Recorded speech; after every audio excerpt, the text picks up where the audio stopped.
This video will demonstrate the process of importing a vise, fixture, or tooling setup from 5th Axis into NC-Simul to use in a simulation process. First, head to the 5th Axis website and find the 3D compatibility tool under Downloads.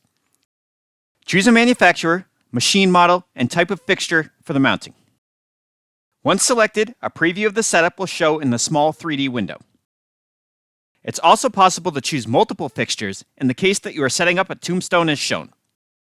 Choose a CAD format such as STEP, STL, or a native SOLIDWORKS assembly file. Once satisfied, click on the download icon. Inside NC-Simul, head to the setup icon at the top to create a new one from scratch. Choose to import a CAD model and navigate to the location of the 5th Axis download. Make sure to match the unit system of the format type, in this case, millimeters.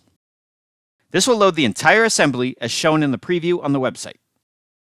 To identify everything as fixturing, choose the Add Fixture icon, then the Window Selection tool, and draw a rectangle around all of the features. Hit the green check mark to apply. The last thing to do is to define the attachment point for the fixture assembly to the machine table. Under Zero Setup, right-click on the setup and choose to edit the axis system.